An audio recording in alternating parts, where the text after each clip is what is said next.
Hello बच्चों, चलिए प्रश्न को पढ़कर समझते हैं। गैसों के निम्नलिखित युग्मों में से कौन हरितगृह प्रभाव का मुख्य कारण है? हमें चार विकल्प दिए हैं। ए CO2 तथा CO, बी CFC तथा SO2, सी CO2 तथा N2O, डी CO2 तथा O3। मुख्य अवधारणा। हम पहले प्रश्न की मुख्य अवधारणा देख लेते हैं। हमारे प्रश्न की मुख्य अवधारणा है, हमें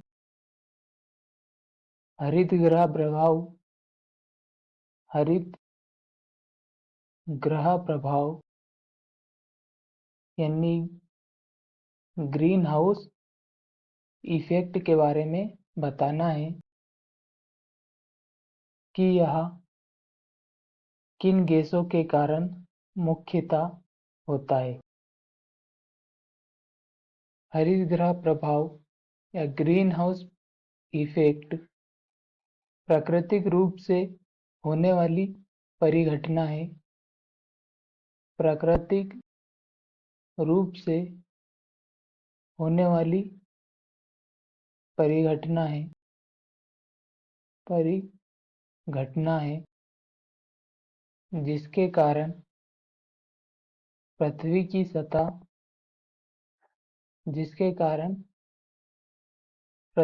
की सतह और वायुमंडल गर्म हो जाता है।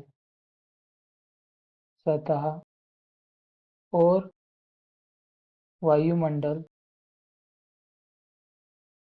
गर्म हो जाता है। ग्रीन हाउस इफेक्ट या हरितगृह प्रभाव अगर नहीं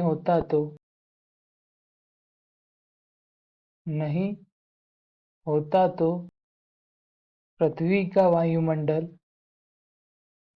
या पृथ्वी की सतह का औसत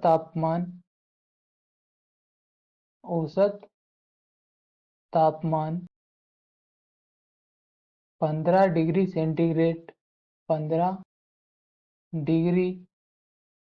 सेंटीग्रेड रहने के बजाय -18 डिग्री या शून्य से नीचे रहता। -18 डिग्री सेल्सियस या शून्य से नीचे रहता। हरितगृह प्रभाव में निम्न गैसें होती है, जैसे कि CO2, CH4, CFC,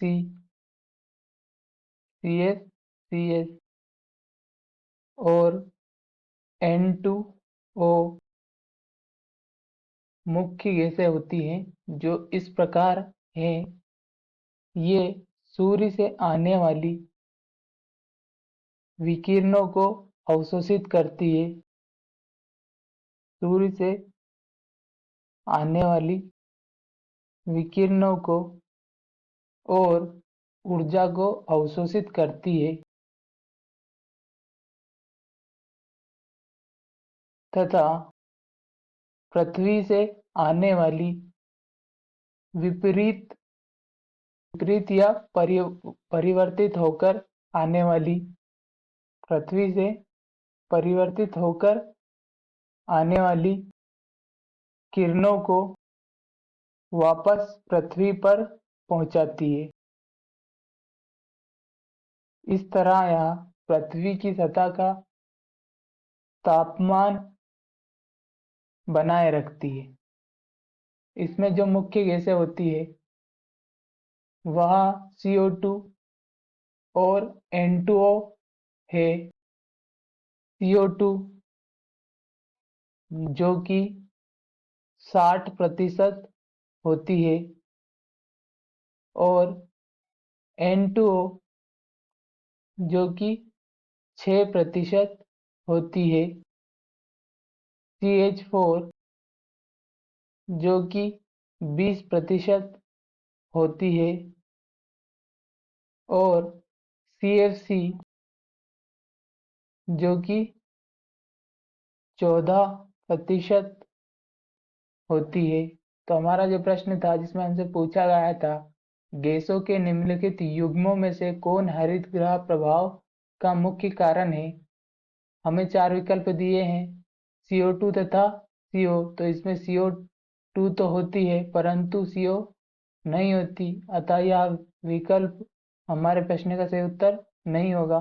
विकल्प बी में दिया है CFC तथा SO2। तो इसमें CFC तो होता है परंतु SO2 नहीं होता है, यह भी हमारे प्रश्न का सही उत्तर नहीं होगा।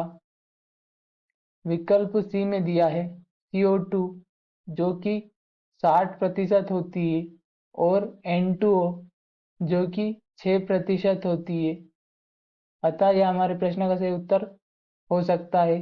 विकल्प डी देख लेते हैं। विकल्प डी में दिया है CO2 तथा O3।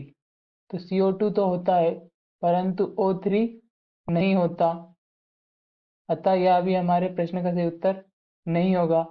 हमारे प्रश्न का सही उत्तर होगा CO2 जो कि 60% होती है और N2O जो कि 6% होती है। तो हमारे प्रश्न का सही उत्तर विकल्प सी होगा। आशा करता हूँ आपको हमारा उत्तर समझ में आया होगा। धन्यवाद।